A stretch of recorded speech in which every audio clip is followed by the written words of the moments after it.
Hello and welcome to The Shift, the podcast that aims to tell the no-holds-barred truth about being a woman post-40, created and hosted by me, writer and broadcaster Sam Baker. My guest today is the writer, actress and comedian Helen Lederer. Helen began as a stand-up comedian in the comedy swamp of the 1980s, where women were like hen's teeth, and rose to fame with her Sloaney girl at the bar in the BBC comedy Naked Video. Then came Saturday Night Live, The Young Ones, French and Saunders, and Bottom with Rik Mayall. But she's probably best known for Catriona, the dippy journalist in the TV series Absolutely Fabulous. But it was after writing her first novel, Losing It, that Helen set up the Comedy Women in Print Prize. It was to put funny women's writing on the map and help ensure the next generation wouldn't have to put up with the total lack of recognition that she'd endured. As you can tell, she was pretty pissed off.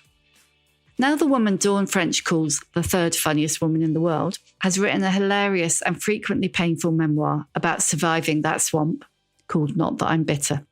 She tells truths, she names names, and she gives herself an absolute hiding. Helen and I got together over a Zoom cuppa to discuss life as the lone woman on the 80s circuit. You go, was I oversexed? So why am I even considering that I might have been oversexed just because occasionally I initiated sex, which is normal, and occasionally I acquiesced with sex, which wouldn't have been my choice. That is a road I took in those days. And why being a pioneer is all very well, but she'd rather have had mainstream success, thank you.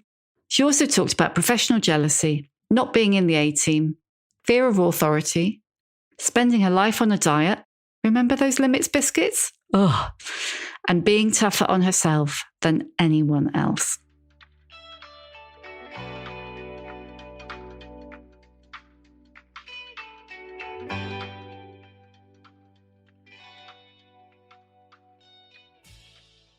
We did meet and we had a very nice chat. Do you remember? I do. And I wasn't going to mention it because so often when I've met someone once or twice and I say, oh, do you remember when we met? They're like blank face. And I just think, no, okay, I'm cutting that. Not at all. No, I understand that. No, it was really nice. And it's that thing where we're all going through different phases and then I think that was a reaching out time for me. So it was really nice that you met me. Do you know what I mean? Because you have this hugely grown up, official, fantastically important job, which you still do. Hardly. And I think those adventures of meeting people and giving each other time is really precious. You know, it kind of marks people out. You know, people who are prepared to turn up and meet and take a punt are really good people. I definitely think, it's funny because I was talking to someone about this earlier this week. I definitely think as you get a bit older and into midlife, people get more open to that as well. You get, particularly other women. Well, I like the sentiment there and I agree with it. But I would say I've always been an adventurer and got anywhere through taking risks, whereas perhaps I could be projecting. I'm told I project. I must watch that bad trait. But I have you down as someone very achieving who had a role quite early on. And so, you know, your time would have been spent having to, you know, be excellent in that field. Whereas my job was very freelance, who I met, moments, you know, ducking and dunk, a bit like a sort of market stall person I am. Yeah. And it can be annoying for people who work inside the system, but it still works. Yeah, I mean, I think that there are two different things. There's the people who want a piece of you, you know what, the kind of people who I get loads of now who are like, oh, can I pick your brains? And what they mean is, can you give me an hour's free advice? Versus the people, which is kind of think more like you, when Marion said to me, oh, you should meet Helen, you know, where it's more like it's just a little connection. And it's the connections that are great and the kind of the brain picking that can do one, you know. Yes, and then the joy, but with those two elements, the joy of of being with someone and then seeing them be generous. And actually, it's not that hard to be generous. And maybe your earlier point about, it's happening more, or you're experiencing it happening more and more with your contemporaries now, that, there's just something beautiful about meeting someone and then them suggesting something that helps you, and the joy of doing it back. I mean, without being too corny, that's how anything really gets done. Because if somebody asked me to do something, I would try and do it, even in a kind of bullish way, because I don't want to be mean. I would try and do it, even if I couldn't produce the right thing. Having said that, none of us are saints. We're all competitive. We're all complicated, and competition is a factor. So, we throw it all together, don't we? Yeah. Have you always been a kind of, you scratch my back, I'll scratch yours person? I think so. It just brings so much joy. But I understand that I've been outside a system where, people have to protect their contacts, all the kind of strictures that professionals have to observe. I quite like going against that, just to prove I can, but then I don't have a job of responsibility. I work in a different way as an outsider. So I'm trying to learn how the establishment works, even now at my great age. Oh, no, don't do it your way. You make so many allowances for other people in this book, and you make none for yourself. You are absolutely brutal on yourself. You give yourself such a tough time. Oh, that's an interesting observation. Well, to maybe redress that extreme, as you've picked up, maybe what happened was I just wrote it all, thinking, a publisher will take bits out, or, I thought I've just got to go for it. Then they had a lawyer. Yeah, of course, yeah. And then I got ruthless with myself, because the whole point of it is not to hold anyone else, waste of energy to judge anyone else. They're not in the book. They're not there to answer for themselves. And, so that's why the title, Not That I'm Bitter, is supposed to be funny, because I can only challenge myself, and I do. Yes, I mean, I didn't dare judge other people, but I had to mention them. Yeah, of course. But are you tough on yourself in general? I mean, are you tough on yourself in life? Yes, I think I'm learning that. I've got 3 more sessions of CBT, which I've not ever done. Oddly, I've done quite a lot of other things of therapy in my long life, and I can't still get the hang of it. But you have to challenge your thoughts, and I have observed that I am very, very self-critical. Maybe that comes from, but then we don't want to do that young generation thing where you just blame your parents a lot. But in my day, it was quite strict and loving in my family. And I had a very strict school. So maybe, there is fear of being told off. And so maybe I tell myself off, before someone else will. Yeah, I think that's really interesting, because you definitely, well, it seems from the book that you've definitely got a fear of authority thing going on. Yes, it's playing out at the moment. Yes. And I don't know why. Do you have that, Sam? I mean, do you have that? Do you know what? Yes. I was reading it and I was thinking there's a bit where you outline the thing that you do with agents, because you see agents as authority figures, and you compare that to parents and other authority figures of the past. And you talk about going from the eager child to the reluctant child, resentful child to the rebellious child. So you've done a lot more therapy than me. That was in a weight group, by the way. I got free CBT in a powdered foods group. But yes. And I just thought that I really got that, and it definitely resonated with me. That kind of slight, if you're brought up like you have to be a good girl, which is like an entire audience groans because I'm always going on about that. But it's like you're brought up to be a good girl and then you start to find your way. But every time you stray from the good girl path, even if you know or believe in your heart that you're doing the right thing, you still think you're going to get caught and told off. So you've put agents into that role. I have, because I think they're gods for a while, until obviously then I disappointed, I realized, oh, they're not. And then, you just have hope. But the joy of comedy and going forward is, as long as you've got hope, and you probably will make the same mistakes, but hope is funny. And so I'm always an enthusiast when I meet a new person. I get very excited, so excited. It's a fresh new agent. Oh my God, they're fresh, they're new, they like me. Oh my God. And it's wonderful, the possibilities, that keeps you going. And then of course the reality is we're all human, and life, I'm not someone who will tick those boxes probably.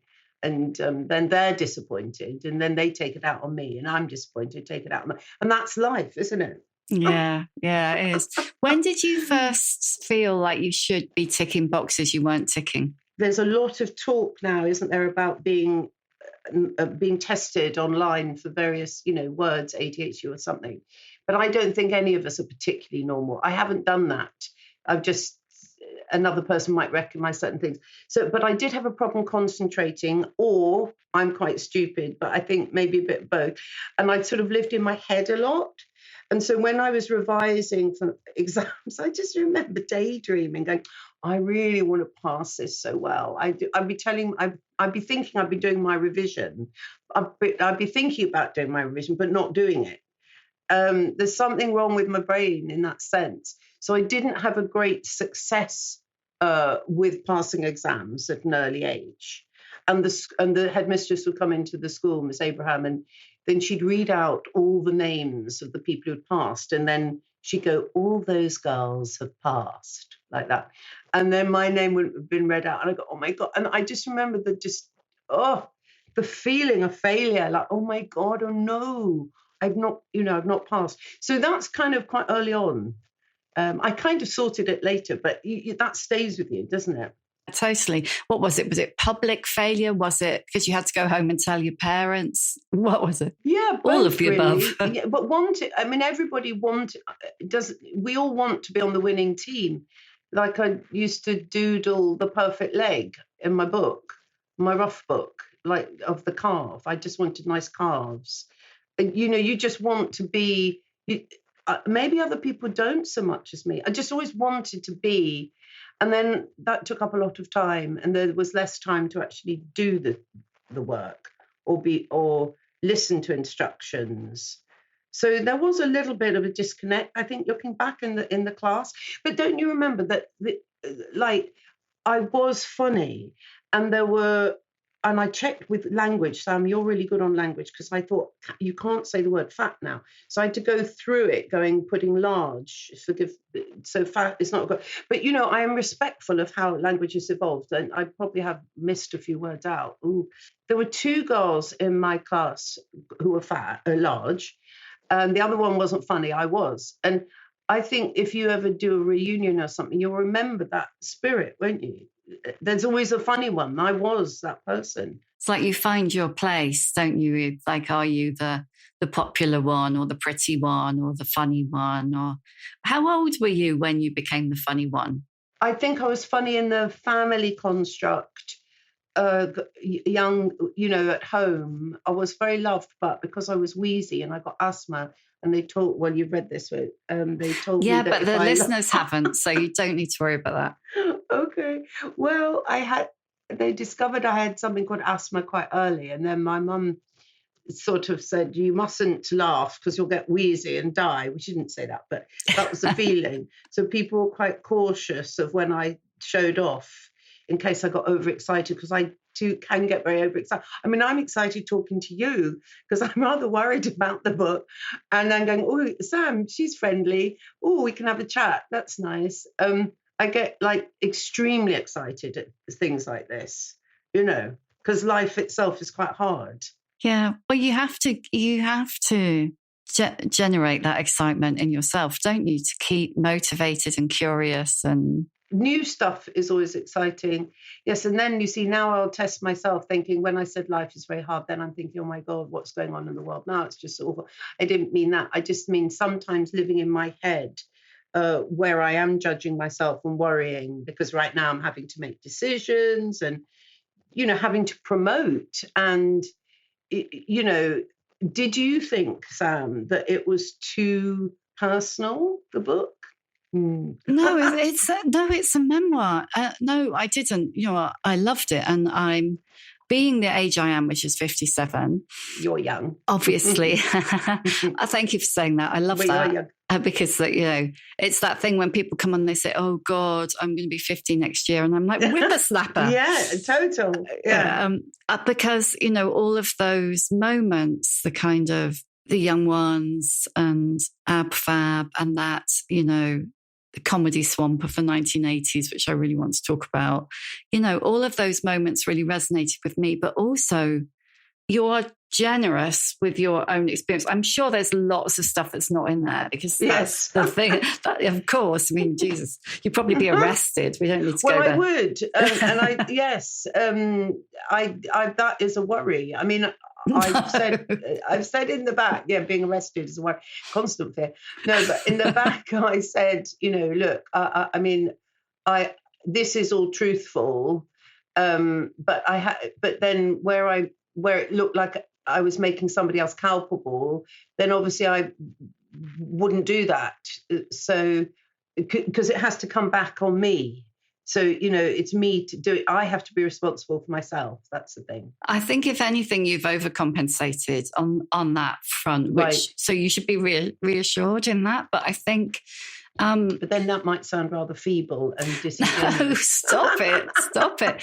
No, you don't sound feeble. Like me. Yeah. But, I think you make really good points. I mean, I hardly know where to go because there's so much stuff. But you make really good points about what it was like then. And some of the things that you talk about and the way other people behaved. But actually... you don't really, I mean, you talk about other people, but you don't shame anyone or really even call them out. It's just, it was at the time. White men were privileged. Yes. And I mean, they still are, but really privileged. Then they could do whatever the fuck they wanted. Yes. And they wouldn't have any kind of steers to do otherwise. I think that's like the interest, to be sort of circumspect in a way. You just go, look how language, people, behavior has evolved in 10, 15, 20 years. So, when you do talk to other women more my age, older than you, Sam, that, are pre-Me Too, it is interesting how some women represent or how they remember it. Because if that is your culture, if that's in the workplace and that's your norm, a lot of people just cracked on, to be honest. Now, does that make us... how does that land now? I'm very, very respectful and careful about that. It's a conversation, isn't it? But my thing was, I just wanted to get on. I just wanted to be good. I was busy. I just put up with things. That doesn't, and I think that, that's what I did. I can only talk about myself, really. Well, I mean, that's the thing. But I do think that a lot of women your age, my age, women, making their way in the 80s and 90s, a lot of young women now do. I have had young women say to me in the past, "Oh, why did you put up with X? Why did you let that happen? Why didn't you pull that out?" And you're like, yes, you're right. But at that time, I was a working class kid who had got a job in the media and I would have been sacked. And that's your power. That's not to sort of condone it, but if it's a set of choices, having autonomy through earning a living and having an impact is a reasonable goal. But also that's how it's sustained, isn't it? Because you talk in the book about, like, was there any sisterhood on the comedy circuit? Were there any other women to have a sisterhood with? Kind of becoming one of the blokes in all the ways, because What was that about? Was that about fitting in? Was that about keeping going? Was it about making yourself invisible in case so they didn't notice that you were a woman? What was it? God, all of that. That's so interesting, Sam. You pick it up, because what about the notion that, as well, let's look at this, because I look at this, and then you come to a conclusion and you go, was I oversexed? So why am I even considering that I might have been oversexed, just because occasionally I initiated sex, which is normal, and occasionally I acquiesced with sex, which wouldn't have been my choice? Where does that land? I mean, who has? That is a road I took in those days. Yeah, and it's really interesting. What was it like being a solo female stand-up on the circuit in the 80s? I saw an interview the other day which really interested me, that helps me answer this, because I saw one of those talking picture things with Glenda Jackson, and it was very interesting, because I'm a very individual person again, doing unconventional things in her life, acting, politics. And then somebody said, would you enjoy it? So pause. And she went, no, I don't enjoy it. But she made it acting, and she made it sound completely reasonable. Why is one expected to enjoy the thing as well? Is that a female thing that is foisted on us? That, to sort of slightly lessen the audacity of doing something a bit individual, that you've also got to kind of fluff it up and go, I just love it. And because the experience of doing it wasn't particularly pleasant, but I wanted to do it. So I never questioned the lack of pleasantness. Like, you're one of the very few women on the circuit. There's not like a female support group like the female comics which have now. And you talk about your fuckability being assessed from the moment you walk on the stage, but presumably also backstage. Yeah. But you see, there was more autonomy, or a peer group, let's say, ish, available maybe sometimes backstage, because we were at least all together. So we were in the green room. So we were performers. So it was very nice to have the odd, oh, look, do you want to go on first? Or look, I'll do that. Or, I really appreciated it. I was more nervous, and I regret being a nervous person. It's not that palatable for some men to see a woman being nervous. I understand that. But also, you've got the adrenaline. It's night. You want to get pissed. I mean, you're young. You're not married. You're not with your children. Isn't that the time when life is like that? But yes, then there is the other side of it, probably more audience or producers, or people who are not peers, who would see you in a different light, because they're seeing you from out there and they're watching you on stage. Whereas, your peer group would be going, oh, yeah, look, that's what she's doing 20 minutes, or, you've got other things to share. I mean, Jenny Eclair described you as... oh, God. No, it's a lovely description. Oh, don't worry, I'm not... Jenny Eclair, what are you like? Honestly, I know, I'm really heightened, Sam. You really expect the worst as well, don't you? I do. Though Jenny Eclair described you in a very nice way as one of the pioneers of the 80s comedy scene, when women on the circuit were as rare as unicorns. But it did make me think, is being a pioneer all it's cracked up to be? No, it's really unpleasant, Sam. because people copy you. And on the one hand, I'm trying to make out I'm a really nice person and helping others, as I did earlier. And there is part of me that actually genuinely want, I like that. There's worse things to do than do that. Oh my God, you have to have a part. There is an ego. There's a performer's ego.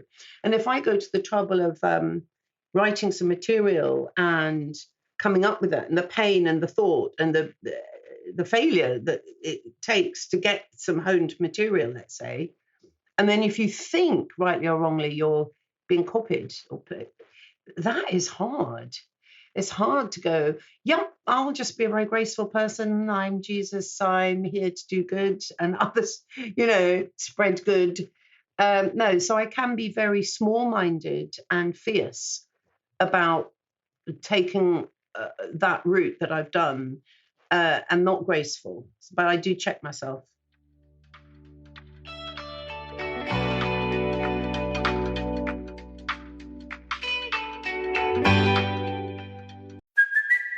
it's Kaylee Cuoco for Priceline. Ready to go to your happy place for a happy price? Well, why didn't you say so? Just download the Priceline app right now and save up to 60% on hotels. So whether it's Cousin Kevin's Kazoo Concert in Kansas City, go Kevin, or Becky's Bachelorette Bash in Bermuda, you never have to miss a trip ever again. So download the Priceline app today. Your savings are waiting. Go to your happy place for a happy price. Go to your happy price, Priceline.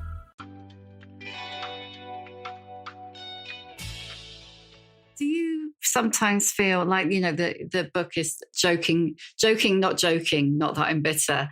Do you sometimes feel like, and I would totally identify with this, that, you were being really candid about the female condition a long time really before anybody else. You were talking about being single and having sex decades before Miranda and Fleabag. You were decades before Bridget Jones. Do you sometimes want to kind of jump up and stamp your feet and go, I did that 30 years ago? Yeah, and then at the time, I mean, my topics, when I tried to go back, I've got all my material written down and stuff. You go, I wrote this stuff. Was it naive? I may be quite a naive person, but, for some reason I wanted to be on stage, and for some reason I would talk about my life, and for some reason it could go well. And so those were resonant subjects about myself, and they were anecdotal, but they did have to have punchlines as well. So it's a combination. And what happened in those days, I was looking for a man. I went on a sunbed. I did self-help tapes, we'd talk about that, but obviously in such a construct that hopefully it was amusing. But that was my world. I did talk about masturbation, but I did it in such a way, and I'm not saying masturbation that people go, oh my God, she does masturbate. It was in the context of where I first heard the word, and my mother tried to explain it to me. So everything is set in a context, it's not to shock, but maybe there's part of me that inadvertently does shock, because I'm a bit alarming sometimes. So in a naive, perhaps way, I would be talking about bodily functions, because you need a combination of who you are, which is talking in a middle-class accent, because that's how I do speak, but also rudeness to be funny. You've got to get to the punchline. You've got to make people laugh. You can't just talk about the economy, can you? That would have been boring, wouldn't it? Do you find, because I was thinking in terms of books, there was probably Marion Keyes was one of the first people who kind of wrote about women's lives like they were. Do you kind of feel like now all the women performing and think, it was such a challenge to get an act about being a single mum off the ground, and now it's just standard copy, isn't it? Interesting. I know, again, because I would use my own life, because I live in my head, I was a single mum. Yeah, I didn't know any other single mums at the time. I don't actually, because, it's not the most sexy topic maybe ever. I don't know,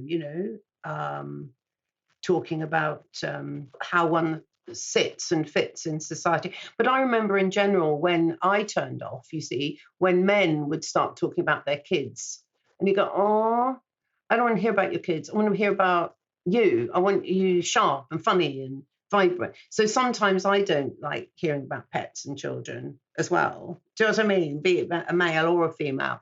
So yeah, but I did. It's that balance of being authentic and getting laughs, and then not beating a drum that's going to lose you friends and yeah. This could be wrong and fair, and just tell me to sod off. But it seems like you don't give yourself as much credit for being there and doing the work.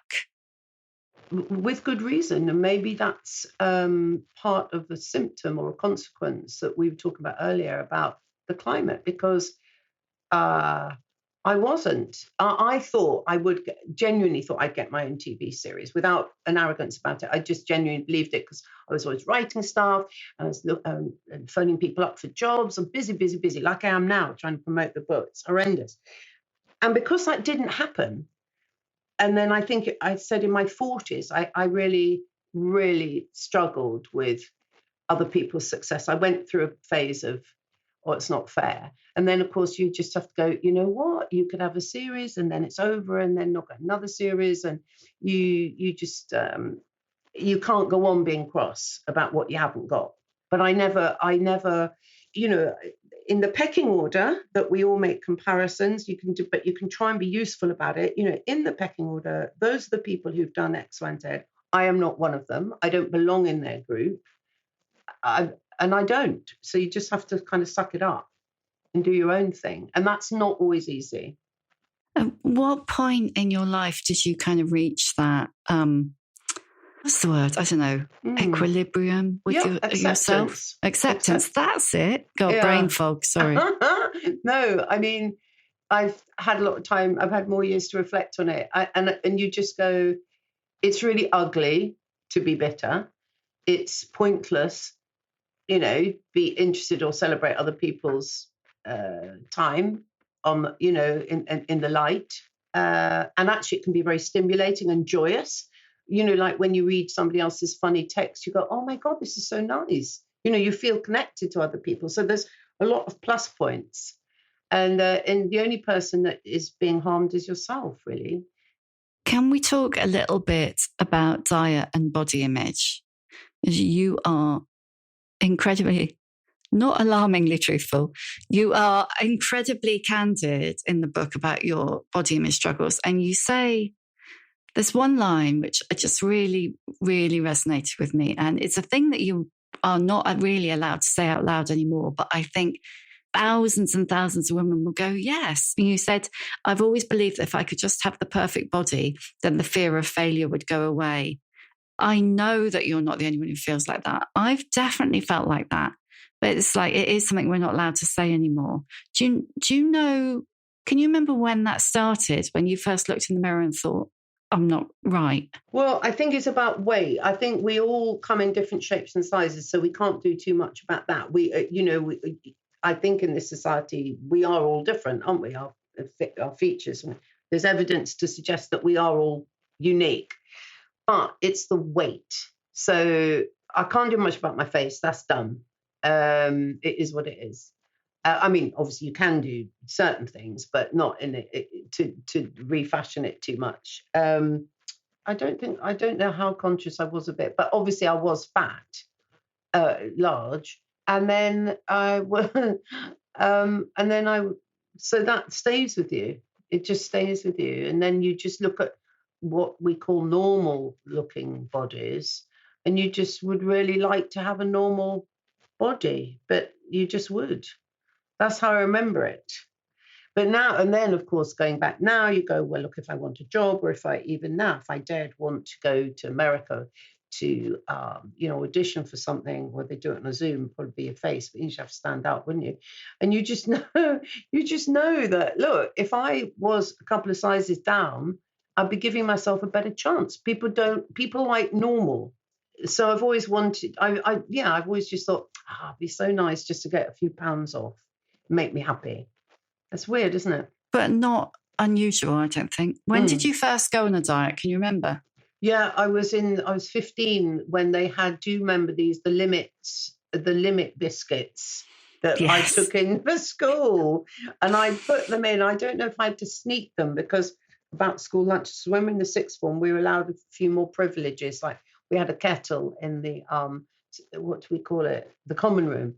But so I'd be doing my limit biscuits, vanilla, and then I would, as I said, be able to wear my needle cords. And that was quite great. So there was a time when I wasn't thin, but I wasn't large. So then I learnt that you could have limit biscuits and not have to eat loads of food. And that was fun. Have you pretty much been on a diet your whole life?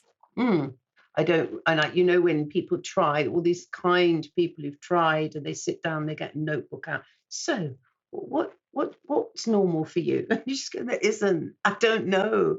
Like they would start to list, what do you eat? What do you eat first thing? I go, nothing, or some days something. I think I just have a blind spot. I don't want to be made. The tyranny of listing what I've eaten in a day is quite sad and depressing. I don't know why. I just can't embrace it like normal subject.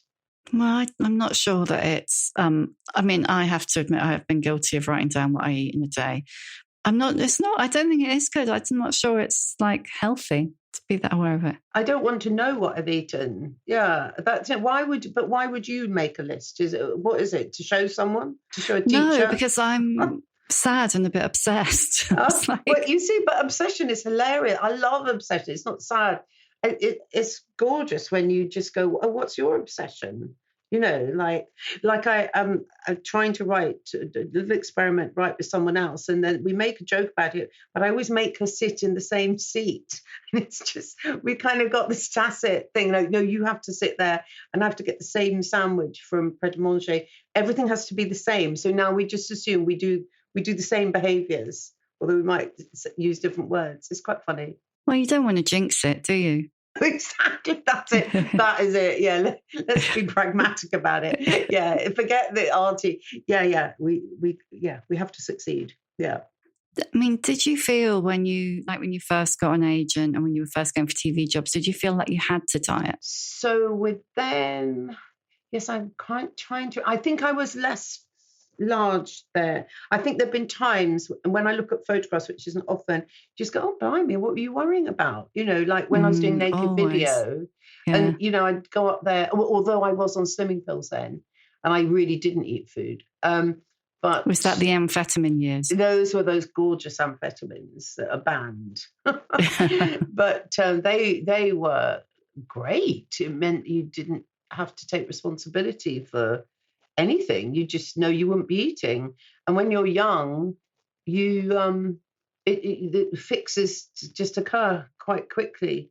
And I just remember there was a delicatessen near where I was staying. So the only food I had was those Japanese rice crackers and wine. And that's it. Done. No other food. That's it. And the whole day. Unbelievable. Oh my God. I know. Did you take multivitamins or something, or was that it? I don't know. I don't know. I don't think I'd have heard of such a thing.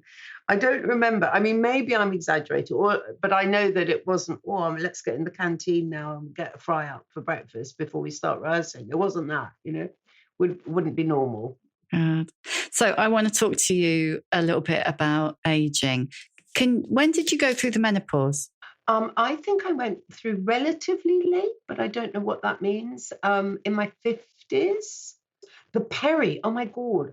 I did some stuff on stage about the peri because I said people don't talk about the peri. But I think the peri is where you get this last chance saloon of hormones.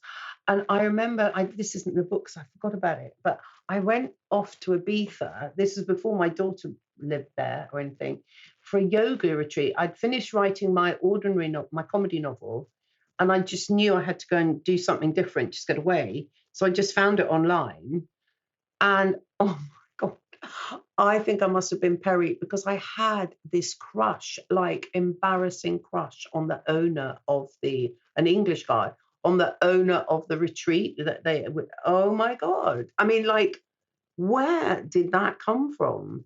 I don't think he didn't. I don't think he was particularly aware of it, except that my behaviour was very girlish, and I think that was like a rush of hormones, combination of that, finishing a book, and doing yoga for the first time, and being outside and hearing the birds. Yeah, the perfect storm, hormone-driven perfect storm. Did you? Were you kind of apart from that? Did you have any other symptoms? Yes, I got, I think it was, I'm back on HRT now, actually, as an older person. I don't, because now the ruling is you can be on it if you want to, but I came off it because I was thinking I shouldn't be on it if I can do without it. And I don't know how extreme or not I am, you know, but if it can keep, this is the pros and there are cons to everything, but if it can keep your brain active, and I'm in the autumn of my life, I just thought, just try and be active in my brain if I can. I'm very forgetful. You know, obviously embracing, you've just got to accept you're not young, you know, why you shouldn't expect certain things. You know, there are things I can't do, like, you know, getting on and off places. I'm a bit creaky, you know, I'm not limber. So that, you know, one is older. But for me, I'm giving it a whirl now. So yeah, sweating, but not massive, but sweating. Did you have it? Are you what are you? Are you against or for or? Oh no, I take HRT. Yeah, I had a shitstorm of symptoms. But a lot of them were like mental health symptoms, like loss of confidence and all of that thing, and weight gain and the works. So I was just like, give me drugs now. Did they? And did you find that they repaired that? They helped. Yeah, they definitely helped me be a bit more, feel more sane, more like myself. Yeah. And how lovely that we can do that. That's the thing, you know. Exactly. If it's possible, then do it. And who knows? There may be other things that could do it without that. But I'm trying to do the tapes in the bed. Put the old tape on the mindfulness. Oh, right. All that hoo-ha. Yeah. Yeah, I know. I'm not very good at that. I try. I get annoyed at people's voices. I go, oh, shut up. Right. Have you started to feel invisible as you've got older? Yes, I think so. Although I'm quite busy in my head. Yes, I have. But I've always got hope that I might have a project, whether or not that's ever realised. I suppose I'm always thinking I'm going to write that, or, I'll have a project. So I'm quite driven to have another project. I couldn't do nothing. But I think when you ask that question, invisible meaning overlooked or people aren't nice to you, is that the thought behind that question? Well, I think it's kind of however you experience it, really. But I wondered, particularly given the industry you're in, whether you feel like overlooked, if Well, I've been overlooked all my life. So, so it's not new. And I have to wear that role with some kind of awareness. You're a funny woman in your 60s. Do you feel like, how does it feel to be a funny woman? Is it unseemly? Are we going to there? Is it unseemly? No, but that's an interesting question though, isn't it? Because I'm asking us, is it unseemly to be this woman who is using humour in some ways, although I could do acting. I have done acting jobs where you don't have to mine your own humour. No, women are funny. I think you get a bunch of women and they're very funny, like maybe down on themselves, maybe caustic. But I just, because I just was thinking kind of a theme that we keep coming back to really is the way that things have changed and the way that young women now expect correctly to be treated and behave and it feels a bit like the 80s is traveling along with us, and when they're in their 60s, how different will that be? Yeah, no, do you know what? I'm really enjoying this conversation, by the way, because we are connecting. Now, I don't know if this is part of what you saying that has made me want to say this, that I've noticed with slightly younger women, they're not, and I might say this word, respectful. Now, that can be construed many ways. That's making out I'm sort of Queen Victoria and expect everyone to curtsy, and it's not that. But I try and respect other people. And maybe that notion or that definition is not the same or important with others. I think younger people have different values. I think that's what I have to catch up. I haven't really caught up with some younger people because they will say very in your face things and which actually destroy me. But then I'm going, this is the younger generation. This is how they communicate. They're very direct. And I don't think our generation because I think we just had to be more adaptive to get on. That's not poor us. But I'm trying to understand why I get affronted every so often at a younger woman. Yeah, it's, I don't know.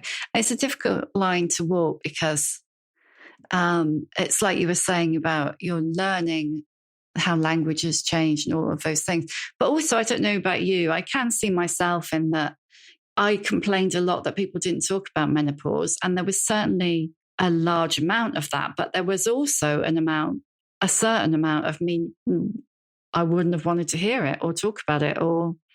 So it's a bit of both, isn't it? Do you feel like there are still opportunities? Do you feel optimistic about the opportunities for you as a funny woman in her late 60s? No, not really. I think this book, for me, hence my anxiety in learning how to manage it about the book, I've done it now. I did it in my impulsive way, said everything, and there it is. People will know stuff now. Can't take it back. Either people will be disinterested, disappointed, or, yeah, that's a bit out there. And then the next woman will get the benefit because I'll have paved the way that a woman can actually open up and talk about those words and those things. It might, or it'll just be over and then I'll have to think of something else to do before I pop my clogs. But also, if you're anything like me, you'll be terrified of it coming out because, like, it might get a lot of noise and some people will be upset. But also, if it comes out and nobody even notices, then that will be bad too. So well, it's a bit notice lose-lose. It now, Sam, because we're doing this. Yeah, because have I got a full sense of aggrandizement? Because I'm not in the A team, and that's okay. I think this should relate to people who aren't in the A. I mean, only a few people can be in the A team anyway. I mean, by definition. But because I'm not, the scope of promoting it is quite limited because that's the world we're in. It's a very competitive. You have a few moments, and then if you own the fact that you know that you're not in the A team, is that by definition disappointing to other people? Because should I make out I'm more famous and better than I am just to be more tangible, so people go, oh no, she's famous. Yep, that's fine. She's famous. I get her. Yep. Do people? It's an odd one. Just being kind of relatively honest or alarmingly honest. Where does that get you? And do you know what? We don't know. I'm quite self-destructive. I might, when you see someone being too open, you want to go, oh no, stop already. It was fine until you said that. I might be one of those people. No, I didn't read that. If that's the definition of alarmingly honest, then I didn't feel like that when I was reading the book. I wasn't like reading the book. I was reading a PDF, so I wasn't turning a page. But imagine I was turning a page. I wasn't like turning a page with my shoulders up around my ears and my eyes a bit closed, going, oh my God, what's she going to say next? Oh, good. I'm relieved because that is having that awkward aunt next to you at the dinner table and they say awkward things. And yeah, it's that awkwardness, isn't it? You don't want that. I didn't do it. I don't want to be awkward. I just kind of go, hey, this might interest you. 80s, 90s comedy women, set up comedy women in print. At the end, I do mention that I did set up a prize to enable or encourage other, recognition of other witty women authors, which I've done. Kills me at times. And that's funny as well, Yeah, that's kind of like, did you have the faintest idea what you were taking on when you set it up? No. It's a monster, isn't it? It's a monster. And when I look at other women who, powerful women who have grown their own idea, from nothing to something, I find that really fascinating. I had no idea. You go, is that part of a madness? Is it a compulsion? How could I even dream that I could be a founder of an organization? So, and then you can't walk away from it. Ever. Was there an element of it being wanting to give something back, or was it completely fueled by anger at the lack of recognition for funny women? Both. Because I'm not a saint, really, but at all. I thought I could do it. The idea, nobody else was doing it, and nobody else said it was a bad idea, and because I'd been a judge, so there were sort of synchronicity of time. I thought, no, hang on a minute. It doesn't exist. I can do it. Come on, I can do it. It's like I said when I was 10, can we have a fete in the garden? Come on, let's have a fete. And then we did. And so it's just like, maybe it's mad that you think, hey, we can do a one-off thing. Yeah, I think the recognition for the work is at least half the battle. Oh, yeah. Right. I am going to ask you the questions I always ask at the end. What is your emotional age? I'm trying to remember what age you were. I am probably 50. Why is that? It's just a good time. It's a good time. If the 40s are the kind of adjustment and 50s, you're young. You're young. You've got it in front of you. You've got enough space to do it. You're not at the other end where you have to start thinking about stair lifts and things. You know, you're just not even remotely there. Give us a book recommendation. I'll do this quickly. Nina Stibbe, Reasons to be Cheerful, only because it comes to mind. And she won the second year of Comedy Women in Print. And it was a sort of joyous narrative voice. And when you find a narrative voice that you connect with and you don't quiz and you don't question, that's such a joy. Have you read Went to London, Took My Dog, her memoir? No. Oh, if you love her writing, you'll love it. It's about when she was 60, she left home and moved to London for a year. So it's kind of a menopause meltdown journey. I think you'd love it. What advice would you give younger women? Be kind, be themselves, and be ballsy, if I can use that word. You can use any word you like. Uh-huh. Who is your old bird role model? Well, I would say Victoria Wood, although I was quite scared of her. But the joy of kind of looking back at seeing how much she wrote, how prolific she was, how she was in command of her work, how she told other people what to do because it was something she created. And then she reminds me of my cousin, for some reason, a very homely element to her, and just that sheer pleasure of when she would be doing the sketches or when she was demonstrating something in a chemist, you know, those, just the joy, just uncomplicated joy. Lovely. What's your superpower? Probably testosterone gel that I have started using, and I might be making me talk slightly more than I might normally. I'm experimenting. That's a superpower, isn't it? It can be. Last one. How many fucks do you give? Probably 15 out of 20 at the moment. That's quite a lot. Yeah, I'm heightened. That more or less than usual? More than usual, yeah. I'm very heightened. Don't be heightened. You'll be fine. Thank you for listening. If you enjoy The Shift and would like to show your appreciation, why not buy me a coffee? Go to www.buymeacoffee.com/The Shift with Sam Baker. You can hear a new episode of The Shift every Tuesday, wherever you get your podcasts. And if you like what you hear, please do rate, review, follow, tell your friends, because it really does help other people find us. And if you'd like to know more about my own experience of shifting, my book, The Shift, How I Lost and Found Myself After 40, and you can too, is out now in paperback.